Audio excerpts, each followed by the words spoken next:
La mère de Julie l'avait traitée d'ingrate parce qu'elle ne lui avait pas offert un billet en première classe pour Paris. Martine ne savait pas ce qui l'attendait à son retour. Tout avait commencé un dimanche midi, dans la salle à manger familiale. L'odeur du poulet rôti flottait dans l'air, mélangée à celle du parfum trop fort de Martine. Julie, 32 ans, infirmière en gériatrie, venait de réaliser ce qu'elle pensait être un rêve, offrir à sa mère le voyage qu'elle désirait depuis toujours. « Maman, j'ai quelque chose pour toi. » Julie posa l'enveloppe blanche sur la nappe brodée, le cœur battant. 6 mois d'économie. 6 mois de repas faits maison, de sorties annulées, d'heures supplémentaires à l'hôpital. Chaque euro mis de côté avec amour. Martine ouvrit l'enveloppe lentement, ses ongles vernis en rouge sang glissant sur le papier. Ses yeux parcoururent les documents. Billets d'avion pour Paris, réservation d'hôtel 3 étoiles près de la Tour Eiffel. Itinéraire touristique soigneusement préparé. Pendant une fraction de seconde, le visage de Martine s'illumina. Julie vit cette étincelle de joie qu'elle recherchait depuis l'enfance.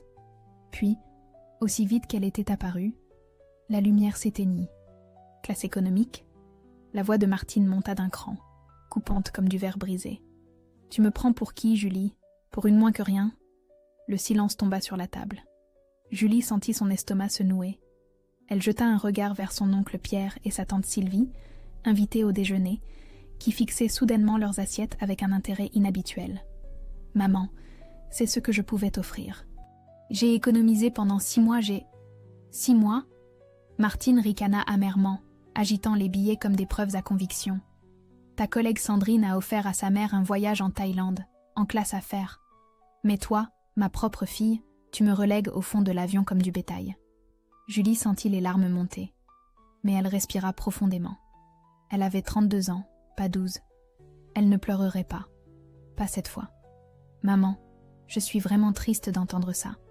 J'ai payé ce voyage avec amour pour te faire plaisir. J'espère sincèrement que tu réfléchiras à ce que tu viens de dire. » Sa voix était restée calme, posée, d'une dignité tranquille qui surprit même Julie elle-même. Elle s'attendait à ce que sa mère crie, s'excuse, ou au moins réagisse. Mais Martine resta bouche bée, déstabilisée. Ce n'était pas le scénario habituel. D'habitude, Julie s'excusait, se justifiait, promettait de faire mieux. Julie se leva, embrassa sa mère sur le front, un geste automatique, ancré dans des années de conditionnement, et murmura « Bon voyage, maman. Profite de Paris. Tu l'as toujours voulu. » Elle quitta la maison sans regarder en arrière. Les jours suivants furent une avalanche de messages.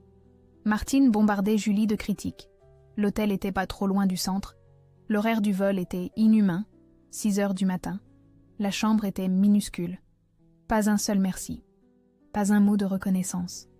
Julie répondait politement, brièvement, mais quelque chose en elle avait commencé à se fissurer. Pour la première fois de sa vie, elle regardait les messages de sa mère avec du recul, comme si elle observait une étrangère. Le jour du départ arriva. Julie accompagna Martine à l'aéroport dans un silence de plomb. Elles traversèrent le terminal côte à côte, distantes de quelques centimètres mais séparées par un gouffre invisible. À la porte d'embarquement, Martine lança froidement, sans même regarder sa fille. « J'espère que tu es contente de toi. » Julie ne répondit pas. Elle regarda sa mère franchir le contrôle de sécurité, son sac Vuitton, authentique, contrairement au voyage économique, sur l'épaule, et disparaître dans la foule. Elle resta immobile quelques secondes, puis fit demi-tour.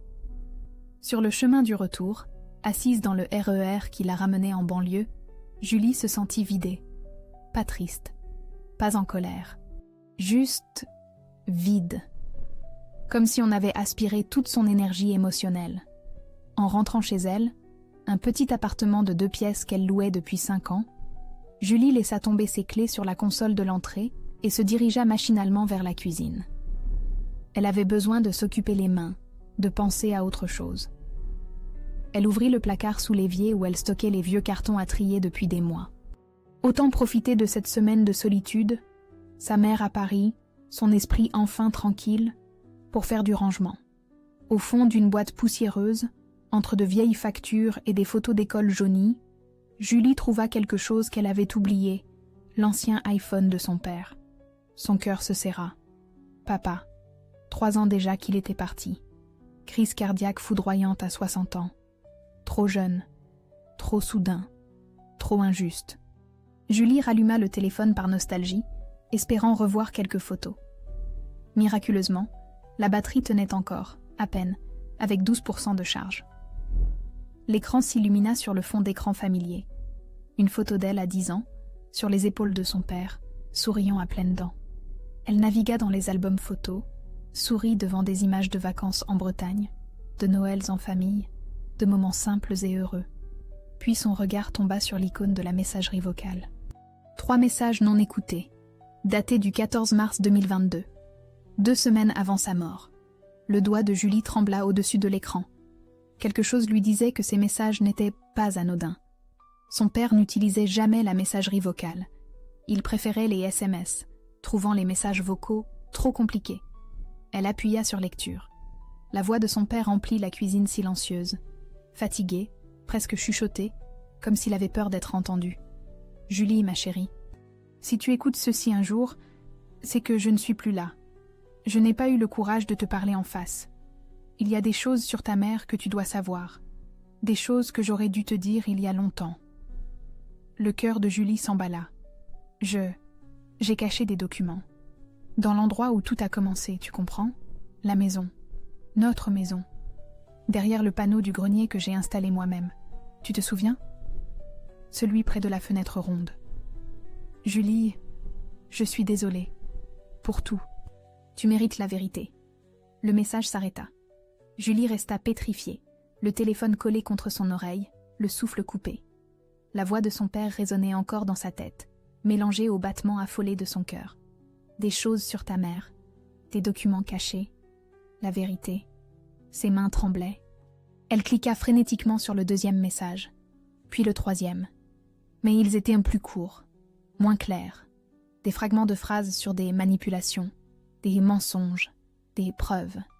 Julie posa le téléphone sur le comptoir de la cuisine, les jambes flageolantes. Elle se laissa glisser le long du mur jusqu'à s'asseoir par terre, les genoux repliés contre sa poitrine.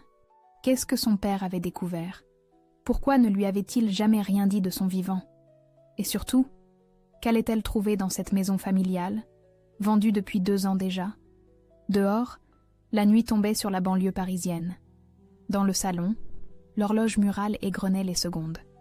Et dans la cuisine silencieuse, Julie fixait le téléphone de son père mort, sentant qu'elle venait de franchir un point de non-retour. Quelque chose venait de se briser. Pas seulement sa relation avec sa mère, mais toute la version de sa vie qu'elle avait toujours crue vraie. Julie n'avait pas dormi de la nuit. Assise à sa table de cuisine, elle avait écouté les messages de son père en boucle, cherchant des indices dans chaque mot, chaque silence, chaque hésitation. Il y a des choses sur ta mère que tu dois savoir. À 6 heures du matin, elle composa le numéro de Léa, sa meilleure amie et collègue infirmière. La sonnerie résonna 3 fois avant qu'une voix ensommeillée ne réponde. « Julie, tout va bien? Non, enfin, je ne sais pas. Tu peux venir ?» 30 minutes plus tard, Léa était assise en face d'elle, une tasse de café fumante entre les mains, écoutant les messages vocaux avec des yeux de plus en plus écarquillés. « Attends, ton père a laissé des messages secrets avant de mourir? C'est dingue. » Julie hocha la tête, l'estomac noué. « Il parle de documents cachés dans notre ancienne maison, celle qu'on a vendue il y a 2 ans. Et tu comptes faire quoi? Tu ne peux pas juste débarquer chez les nouveaux propriétaires. Pourquoi pas? » Julie se redressa, une détermination nouvelle dans la voix. « Je leur dirai que j'ai oublié quelque chose de sentimental. Les gens comprennent ce genre de choses. » Pendant ce temps, à Paris, Martine envoyait sa rafale quotidienne de messages. Julie ouvrit son téléphone et parcourut les derniers. Une photo du lit d'hôtel avec la légende « matelas trop dur ». Une photo du petit déjeuner, café imbuvable. Une photo de la tour Eiffel. Trop de monde, impossible d'en profiter. Tu aurais pu prévoir. Pas un seul merci. Toujours pas. Julie ferma l'application sans répondre. Pour la première fois de sa vie, elle se demanda « Qui es-tu vraiment, maman ?» Le soir même, Julie retrouva l'adresse de leur ancienne maison dans ses papiers. Un petit pavillon en banlieue, avec un jardin où elle avait appris à faire du vélo, un grenier où elle cachait ses trésors d'enfant. Elle chercha le nom du nouveau propriétaire sur les anciens documents de vente. Marc Dufour.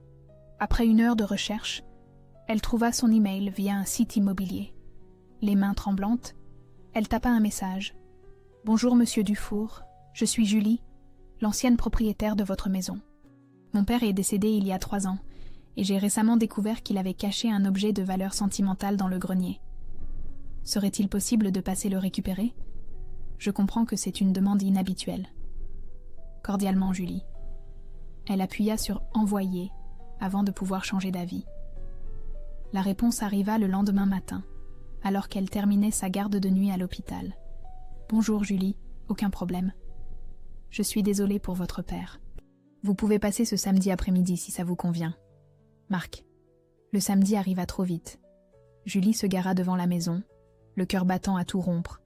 Tout semblait à la fois familier et étranger. Les rosiers qu'elle avait plantés avec son père avaient été remplacés par des lavandes. La porte d'entrée, autrefois verte, était maintenant bleu marine. Marc ouvrit, grand, cheveux poivre et sel, regard chaleureux mais fatigué. « Vous devez être Julie ? Entrez. » L'intérieur avait changé. Murs repeints, meubles modernes. Mais la structure, l'odeur du parquet, les craquements familiers de l'escalier, tout ramenait Julie à son enfance. « Le grenier est par ici, » dit Marc en la guidant. Sous les combles poussiéreux, Julie reconnut immédiatement le panneau de bois que son père avait installé, pour isoler, disait-il. Avec l'aide de Marc, elle le déplaça. Derrière, une boîte métallique scellée avec du ruban adhésif, marquée d'un simple J au marqueur noir. Les mains de Julie tremblèrent en la prenant. « C'est ça, merci infiniment. » Marc hocha la tête respectueusement. « Je vous laisse. Si vous avez besoin de quelque chose... » Julie rentra chez elle, la boîte sur le siège passager comme un fantôme. Pendant 20 minutes, elle la fixa sans oser l'ouvrir. Puis elle coupa le ruban. À l'intérieur, des enveloppes jaunies, des relevés bancaires, des photos d'un homme qu'elle ne connaissait pas, des lettres manuscrites, et sur le dessus, une lettre dans une enveloppe scellée. Pour Julie, à lire en premier. Elle déplia les pages avec des mains tremblantes et commença à lire l'écriture familière de son père.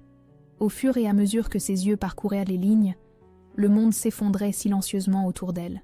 « Ma Julie chérie, si tu lis ceci, c'est que je ne suis plus là pour te protéger.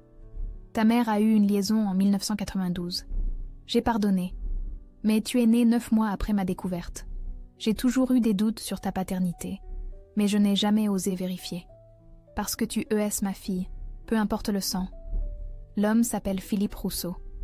Les lettres sont dans cette boîte. Les dates correspondent. Je t'ai aimé inconditionnellement. Toujours. Papa. » Julie lâcha la lettre. Elle ne pleura pas. Elle ne cria pas. Elle resta juste assise, paralysée, le monde tournant autour d'elle sans qu'elle puisse le retenir. Son téléphone vibra. Message de Martine. Photo devant le Louvre. Trop de touristes. Voyage gâché. J'espère que tu es contente. Julie regarda le message, puis la lettre, puis de nouveau le message. Quelque chose de glacial s'installa dans sa poitrine. Elle éteignit son téléphone. Le reste de la nuit, Julie examina le contenu de la boîte. Des lettres passionnées entre Martine et un P, datées de mars à août 1992. Des photos floues d'un homme brun, la quarantaine. Une note de son père, Philippe Rousseau, 45 ans à l'époque, représentant commercial. Parti de la région en 1993. Dernière adresse connue, 14 rue des Acacias. Puis elle trouva autre chose, des relevés d'assurance vie. Le montant s'élevait à 180 000 €. Julie fronça les sourcils. Martine leur avait dit, à elle et à Thomas, qu'il n'y avait que 60 000 € après les frais et les dettes. Elle leur avait donné 15 000 € chacun. Où étaient passés les 150 000 € restants ? À 7 heures du matin, Julie prit une décision. Elle composa un numéro qu'elle n'avait pas appelé depuis 5 ans. « Allô ?» La voix de Thomas, son frère aîné, était méfiante. « Thomas, c'est Julie. » Silence. Puis, « Julie ? Qu'est-ce qui se passe ? Il est arrivé quelque chose à maman ? Non. Enfin, je ne sais pas. Je dois te voir. C'est à propos de papa. 1 heure plus tard, ils étaient assis face à face dans un café du centre-ville. Thomas avait vieilli, cheveux grisonnants, rides de fatigue autour des yeux, mais son regard restait celui de son grand frère protecteur. « Tu as l'air épuisé », dit-il simplement. Julie sortit les documents, les étala sur la table entre leurs tasses de café. Thomas blêmit en lisant la lettre. « Mon Dieu, tu savais quelque chose ?» demanda Julie, la voix tremblante. Thomas ferma les yeux. Papa m'a dit avant de mourir qu'il avait des preuves des mensonges de maman. Mais il n'a jamais eu le courage d'agir. Il rouvrit les yeux, empli de colère contenue. Elle m'a rejeté quand j'ai épousé Anaïs. Elle t'a monté contre moi. Elle nous a séparés pendant 5 ans avec ses mensonges. Julie hocha la tête, les larmes montant enfin. Et l'argent ? Thomas examina les relevés bancaires. Elle m'a dit la même chose. 60 000 € seulement. Sa mâchoire se crispa. Cette garce nous a volés. Ils restèrent là silencieux un moment, digérant l'ampleur de la trahison. « Il faut retrouver cet homme », dit finalement Thomas. « Philippe Rousseau. » Julie sortit son téléphone, lança une recherche rapide. En quelques minutes, elle trouva Philippe Rousseau, 65 ans, retraité, résident à Emerainville, à 30 km. « Je vais l'appeler », murmura Julie. Thomas posa sa main sur la sienne. « Tu n'es pas obligé, mais tu as le droit de savoir. » Julie inspira profondément et composa le numéro. La sonnerie résonna 3 fois avant qu'une voix grave ne réponde. « Allô ?» Julie déglutit avec difficulté. « Bonjour, monsieur Rousseau, je m'appelle Julie. Je fais une recherche familiale et votre nom est apparu dans mes documents. Est-ce que vous avez connu une certaine Martine Leroy dans les années 90 ?» Le silence qui suivit dura une éternité. « Qui êtes-vous vraiment ?» La voix s'était durcie. « Quelqu'un qui cherche des réponses. S'il vous plaît. Pouvons-nous nous rencontrer ?» Après une longue hésitation, Philippe accepta. Le lendemain, dans un café discret près de la gare, Julie et Thomas attendaient, le cœur battant. Quand Philippe Rousseau entra, Julie le reconnut immédiatement des photos. Grand, élégant malgré ses 65 ans, cheveux argentés soigneusement coiffés. Mais ce fut son regard qui la figea, des yeux noisettes identiques aux siens. Philippe s'arrêta net en la voyant. Sa tasse de café faillit lui échapper des mains. Mon Dieu, il s'approcha lentement, comme hypnotisé. Tu lui ressembles tellement. Tu es bien la fille de Martine, n'est-ce pas ? Julie hocha la tête, incapable de parler. Philippe s'assit lourdement. Comment va-t-elle ? C'est une longue histoire, intervint Thomas. Mais d'abord, nous devons savoir, qu'est-ce qui s'est passé entre vous et notre mère en 1992 ? Philippe ferma les yeux, replongeant dans des souvenirs vieux de 33 ans. J'étais représentant commercial. Je l'ai rencontrée lors d'un salon professionnel en mars 1992. Elle était mariée, je le savais, mais il y avait quelque chose entre nous. Il rouvrit les yeux, le regard hanté. En juillet, elle m'a annoncé qu'elle était enceinte. J'étais terrifié, mais prêt à assumer. Je voulais qu'on parte ensemble, qu'on construise quelque chose. « Et alors ?» demanda Julie, la gorge serrée. « Elle a disparu. Du jour au lendemain, numéro changé, adresse injoignable. J'ai cherché pendant des mois. J'ai même engagé un détective privé. Rien. » Comme si elle s'était évaporée, Philippe sortit une enveloppe usée de sa veste. « J'ai gardé ces lettres pendant toutes ces années. Je ne sais pas pourquoi. Peut-être pour me prouver que je n'avais pas rêvé. » Il étala les lettres sur la table. L'écriture de Martine, reconnaissable entre mille, déclarait son amour, parlait de fuir ensemble, de recommencer à zéro. Julie examina les dates. Mars, avril, mai, juin, juillet 1992. Elle était née en janvier 1993, 9 mois exactement après juillet. La réalité la frappa comme un coup de poing. L'homme qui l'avait élevée, qui lui avait appris à faire du vélo, qui lui lisait des histoires le soir, n'était probablement pas son père biologique. « Tu ne savais pas qu'elle avait gardé l'enfant ?» demanda Thomas, incrédule. Philippe secoua la tête, les larmes aux yeux. « Je n'ai jamais su. Si j'avais su, Il regarda Julie intensément. « J'ai raté 32 ans de ta vie. » Julie sentit sa respiration se bloquer. Une crise de panique montait. La pièce tournait autour d'elle. Thomas lui saisit la main, mais elle ne le sentait plus. « J'ai besoin d'air. » Elle sortit précipitamment, laissant les deux hommes derrière elle. Sur le trottoir, elle s'appuya contre le mur, aspirant de grandes goulées d'oxygène. Son téléphone vibra. Message de Martine. « Je rentre demain. J'espère que tu as réfléchi à ton attitude. » Julie fixa le message, une colère froide remplaçant progressivement la panique. « Ton attitude ? Mes 32 ans de vie sont un mensonge, et tu parles de mon attitude ?» Elle rangea son téléphone et rentra dans le café. Thomas et Philippe levèrent les yeux vers elle. « On doit la confronter », dit Julie d'une voix qu'elle ne reconnut pas. Tous ensemble, avec toutes les preuves. Les 3 jours suivants furent un tourbillon d'organisation fébrile. Julie contacta un avocat via le service juridique de l'hôpital. Maître Dubois, une femme d'une 50aine d'années au regard perçant, qui avait vu défiler des centaines de cas de succession conflictuelle. Avec ses relevés bancaires, vous avez de solides arguments, confirma-t-elle après avoir examiné les documents. Une assurance vie de 180 000 €, dont seulement 30 000 ont été distribués aux héritiers légaux. Si votre mère ne peut justifier l'utilisation des 150 000 restants, la récupération est possible. Julie hocha la tête, mais l'argent n'était pas sa priorité. C'était la vérité qu'elle voulait. Toute la vérité. Les nuits étaient devenues un enfer. Julie se réveillait à 3 heures du matin, trempée de sueur, hantée par des questions sans réponse. Qui suis-je vraiment ? Papa le savait-il en me regardant grandir ? M'aimait-il malgré tout ? Au travail, elle fonctionnait en pilote automatique. Léa la surprit plusieurs fois figée devant un dossier patient, le regard perdu dans le vide. « Julie, tu devrais peut-être prendre quelques jours. »« Non, travailler m'empêche de devenir folle. » Mais le soir, seule chez elle, les doutes l'assaillaient. Et si j'étais vraiment ingrate ? Et si maman avait raison ? Et si je détruisais ma famille pour rien ? Un message inattendu l'attira de ses pensées sombres. Marc Dufour, le propriétaire de l'ancienne maison. « Bonjour Julie, j'espère que vous avez trouvé ce que vous cherchiez.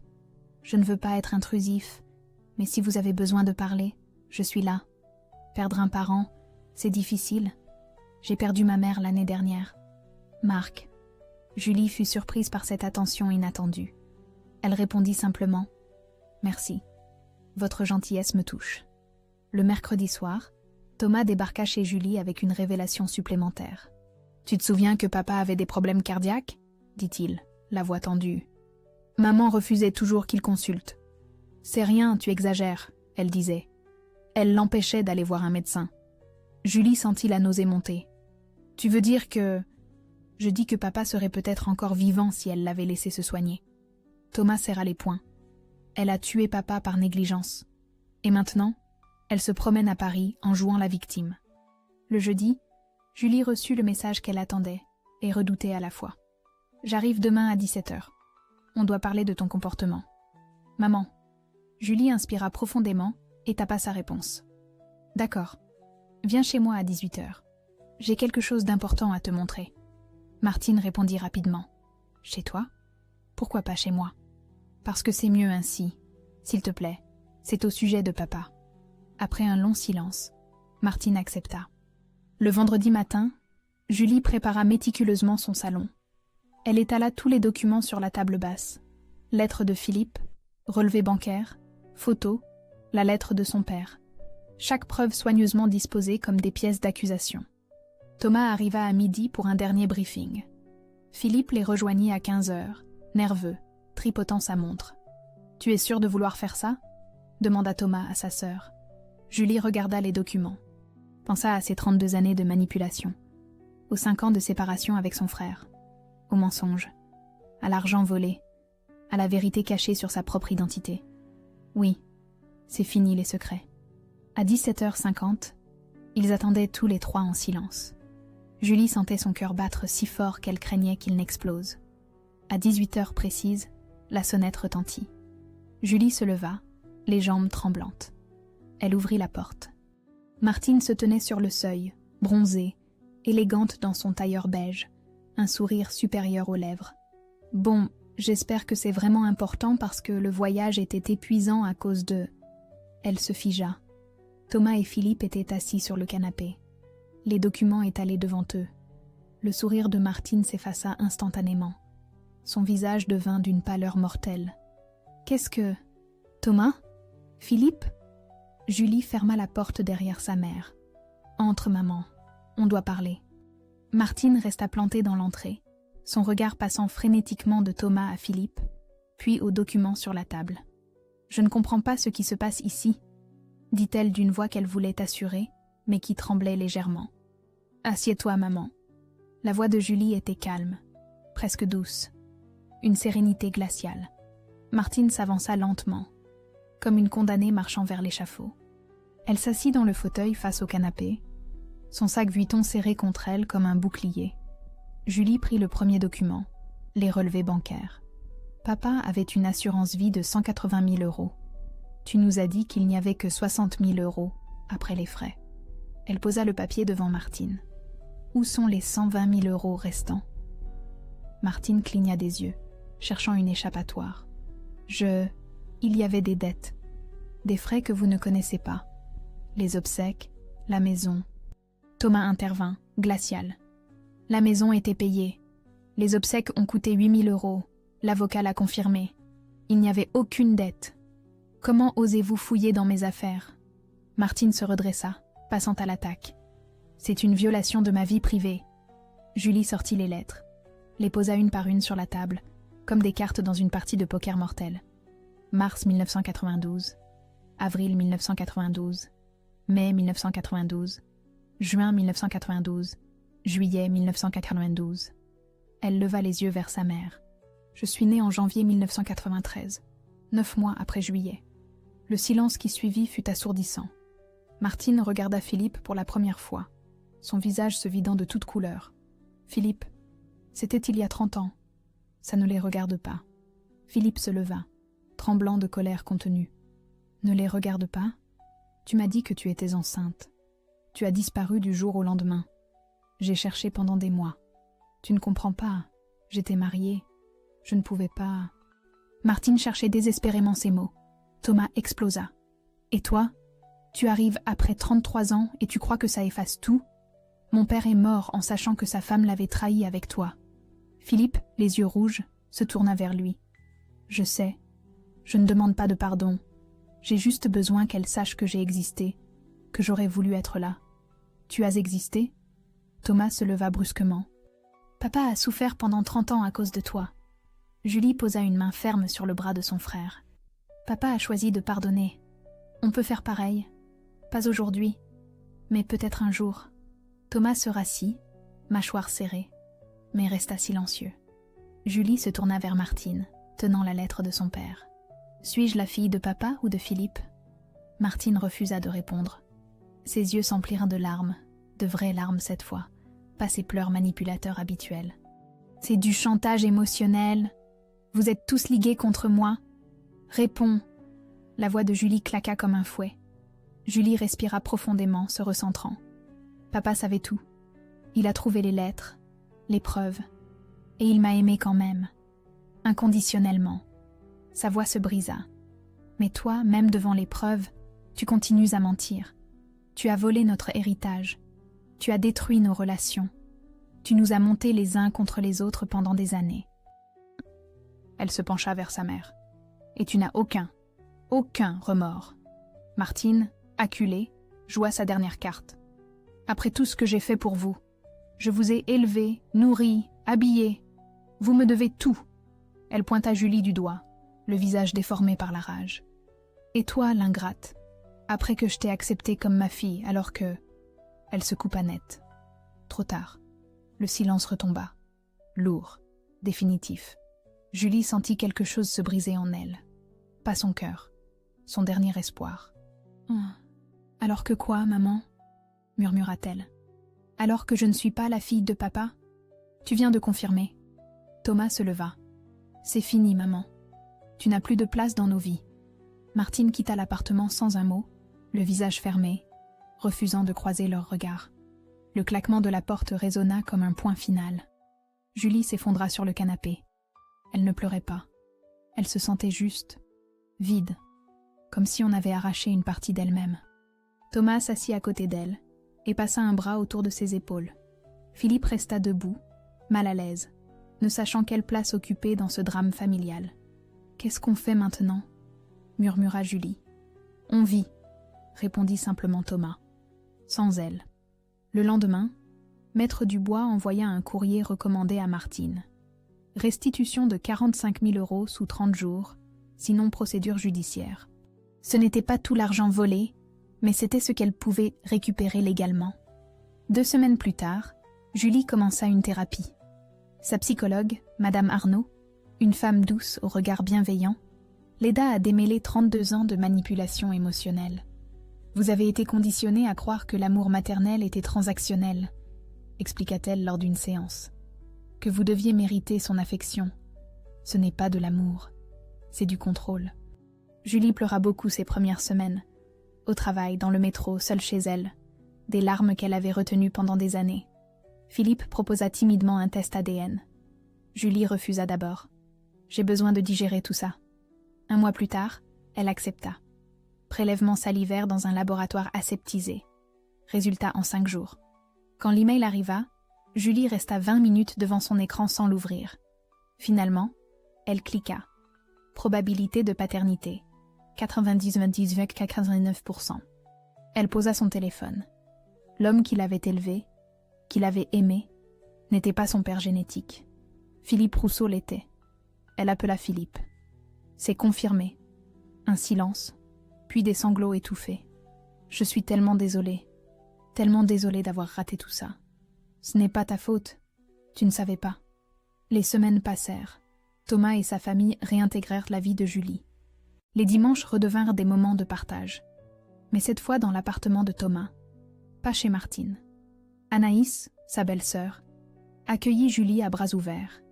Les enfants, Lucas et Emma, 8 et 6 ans, l'appelaient spontanément « Tati Julie ». Philippe l'invita à rencontrer ses autres enfants. La rencontre fut tendue. Mathieu, 28 ans, et Chloé, 25 ans, regardèrent Julie avec méfiance. « Pourquoi elle arrive maintenant ?» demanda Chloé, les bras croisés. Philippe expliqua patiemment. La colère de Chloé se transforma progressivement en curiosité, puis en acceptation prudente. Marc Dufour envoya un nouveau message. « Comment allez-vous » Julie répondit cette fois. Ils prirent un café, puis un autre. Marc parla de sa mère, décédée d'un cancer, de sa solitude, de sa difficulté à faire le deuil. « On porte tous des blessures », dit-il simplement. Julie se sentit comprise, sans jugement. Une connexion naissait, différente, apaisante. 3 mois après la confrontation, une enveloppe arriva dans la boîte aux lettres de Julie. Une carte postale de Nice. Pas d'adresse d'expéditeur. Juste une phrase. « J'espère que vous êtes content. Vous m'avez abandonné. » Julie lut la carte. La posa sur la table. Ne ressentit rien. Ni colère, ni tristesse. Juste du détachement. Léa, qui passait boire un thé, regarda la carte. « Tu vas répondre ?»« Non. » Julie jeta la carte à la poubelle. Ce chapitre est terminé. Ce geste simple fut libérateur. Pour la première fois depuis des mois, Julie dormit une nuit complète. Le lendemain, Maître Dubois appela. « Votre mère a remboursé. 45 000 €. Viré ce matin. » Julie resta silencieuse un moment. « Merci. » Ce n'était pas une victoire triomphale. Juste de la justice. Enfin, 6 mois après la confrontation, Julie continuait sa thérapie. Certains jours, elle se sentait forte, presque invincible. D'autres, elle se réveillait avec une boule d'angoisse au ventre, incapable de comprendre pourquoi. La guérison n'est pas linéaire, lui rappelait Madame Arnaud. C'est normal d'avoir des hauts et des bas. Au travail, Julie demandait des heures supplémentaires. Pas par besoin financier. L'argent récupéré lui avait donné un coussin de sécurité, mais parce qu'être occupée l'empêchait de trop penser. Un soir, son chef de service, M. Bertin, l'intercepta dans le couloir. « Julie, je sais que vous traversez une période difficile. Vos collègues me l'ont dit. Vous devriez peut-être ralentir un peu. » Julie hocha la tête, mais continua à enchaîner les gardes. Avec les 45 000 € récupérés, elle chercha un nouvel appartement. un endroit sans souvenir, sans fantôme. Elle trouva un petit 2 pièces lumineux à Vincennes, avec un balcon donnant sur un parc. Modeste, mais à elle. Vraiment à elle. Le jour du déménagement, Thomas, Anaïs, Marc et Léa l'aidèrent à porter les cartons. Dans son nouveau salon vide, entourée de ces gens qui l'aimaient sincèrement, Julie se sentit enfin chez elle. « Bienvenue dans ta nouvelle vie », dit Léa en levant une coupe de mousseux. Marc et Julie se voyaient régulièrement maintenant. Café, promenades au bois de Vincennes, dîner simple. 4 mois après leur premier café, Marc lui prit la main lors d'une balade. « Je ne veux pas précipiter les choses, » dit-il doucement. « Mais j'aimerais qu'on essaie. Vraiment. » Julie sourit, entrelaça ses doigts aux siens. Moi aussi. Leur relation grandissait lentement, sainement. Marc ne cherchait pas à la sauver ou à la réparer. Il était juste là, présent, patient. Philippe devint une présence discrète mais constante. Ils déjeunaient ensemble 1 fois par mois. Il répondait à ses questions sur son histoire médicale, ses origines, sa famille. Lors d'un repas, il lui offrit un album photo. « Ma famille, tes grands-parents biologiques, décédés maintenant, tes oncles, tantes, cousins. » Il hésita. « Tu n'es pas obligé de les rencontrer, mais tu as le droit de savoir d'où tu viens. » Julie feuilleta l'album, le cœur serré. Des visages inconnus qui portaient ses traits. Son nez, ses yeux, ses mains. « Merci, » murmura-t-elle. Un soir de novembre, alors que Julie rentrait de l'hôpital, Thomas l'appela. Sa voix était étrange. « J'ai appris quelque chose. À propos de maman. » « Quoi encore ?» Son compagnon l'a quittée. Le type avec qui elle vivait dans le sud. Thomas marqua une pause.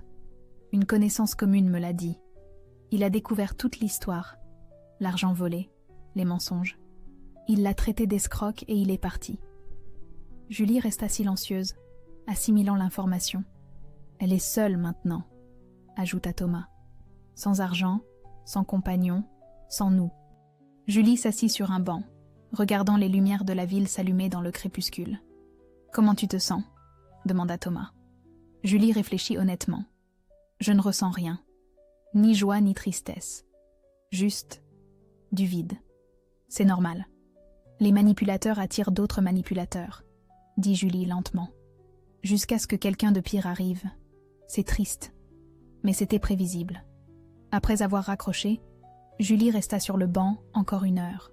Elle pensa à sa mère, seule quelque part dans le sud. Une partie d'elle, la petite fille qui voulait juste être aimée, ressentit une pointe de tristesse. Mais la femme qu'elle était devenue savait qu'elle avait fait le bon choix. Elle rentra chez elle, dans son appartement lumineux, où Marc l'attendait avec un plat de pâtes maison. « Ça va ?» demanda-t-il en voyant son visage. Julie l'embrassa doucement. « Oui, maintenant oui. » Ce soir-là, enlacée contre Marc sur le canapé, Julie réalisa quelque chose de fondamental. Elle n'avait plus besoin de l'approbation de Martine pour exister. Elle était libre. 1 an après la confrontation, Julie organisa un dîner chez elle. Son appartement lumineux vibrait de rires et de conversations animées. Autour de sa table, Thomas, Anaïs et leurs enfants, Philippe, Marc, Léa et son nouveau copain, quelques collègues de l'hôpital. Une mosaïque humaine magnifique, tissée non par le sang, mais par le choix. Lucas, le neveu de Julie, 8 ans, demanda innocemment en croquant dans une pomme « Tati, pourquoi on ne voit jamais mamie Martine ?» Le silence se fit 1 seconde. Thomas ouvrit la bouche, mais Julie sourit doucement. « Mamie a choisi de vivre sa vie ailleurs, mon chéri. Parfois, les adultes prennent des chemins différents. Mais regarde autour de cette table. On a tellement de gens qui nous aiment. C'est ça qui compte. Tu ne crois pas ?» Lucas hocha la tête, satisfait, et retourna jouer avec sa sœur. Plus tard, Julie leva son verre. Les conversations s'éteignirent. Tous les regards convergèrent vers elle. Il y a 1 an, j'étais perdue. Je ne savais plus qui j'étais. Sa voix tremblait légèrement. Aujourd'hui, je ne suis pas parfaitement guérie. J'ai encore des jours difficiles. Mais je sais une chose. Vous êtes ma vraie famille. Pas celle qu'on m'a imposée, mais celle que j'ai choisie. Et qui m'a choisie. Merci d'être là. Les applaudissements fusèrent. mêlée d'émotions palpables. Philippe essuya discrètement une larme. Marc serra la main de Julie sous la table. Après le dîner, sur le balcon, Marc l'enlaça doucement. « Tu ne regrettes pas de l'avoir laissé partir ?» Julie contempla les lumières de la ville. « Je regrette le temps perdu à croire que son amour dépendait de mon obéissance. Je regrette de n'avoir pas vu plus tôt qui elle était vraiment. » Elle se tourna vers lui. « Mais la laisser partir ? Non. C'était elle ou moi. J'ai choisi de vivre. » Cette nuit-là, vers 3 heures du matin, Julie se réveilla en sursaut. Cauchemar récurrent. Martine la traitant d'ingrate encore et encore. Elle se leva, but de l'eau à la cuisine, main tremblante. Marc la rejoignit, cheveux ébouriffés. « Encore ?» Julie hocha la tête, les yeux humides. « Je croyais que j'allais mieux. Pourquoi ça continue ?» Il l'attira contre lui. « Parce que 32 ans ne s'effacent pas en un an. Mais regarde. Avant, c'était toutes les nuits. Maintenant, 1 fois par semaine. Puis, ce sera 1 fois par mois. Tu guéris, lentement, mais tu guéris. » Quelques jours plus tard, en rentrant de l'hôpital, Julie croisa une femme qui ressemblait à Martine. Son cœur s'emballa violemment. Panique, hyperventilation. Elle s'appuya contre un mur, incapable de respirer. La femme se retourna. Une inconnue. Julie appela Marc, la voix brisée. Il arriva en 15 minutes, la ramena chez elle, la tint simplement pendant qu'elle pleurait. « Pourquoi ça ne part pas complètement ?» sanglota-t-elle. « Parce que c'était ta mère, » répondit-il doucement. « Les blessures les plus profondes viennent toujours de ceux qu'on aime le plus. Mais tu n'es plus prisonnière. Tu es libre de ressentir cette douleur et libre de la dépasser. » Le lendemain, Julie se rendit au cimetière où reposaient les cendres de son père. Elle posa des roses rouges devant la plaque commémorative. « Papa, j'ai fait ce que tu m'as demandé. J'ai cherché la vérité. » Sa voix se brisa. « Ça a été terrible. Mais je suis libre maintenant. Philippe est quelqu'un de bien. Il regrette sincèrement. Mais toi, tu seras toujours mon papa. Celui qui m'a aimé sans condition. Merci. Pour tout. » Une brise légère caressa son visage, comme une réponse silencieuse. En rentrant, Julie ouvrit son ordinateur et commença à écrire. Pas pour publier, juste pour elle.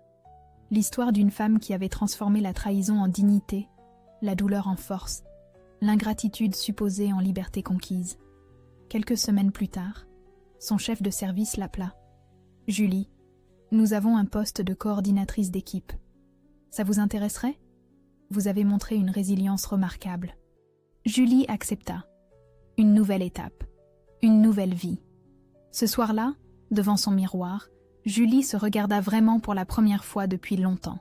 Cernes sous les yeux, quelques rides nouvelles, mais un regard plus clair, plus fort. « Un jour, j'irai vraiment bien, » murmura-t-elle.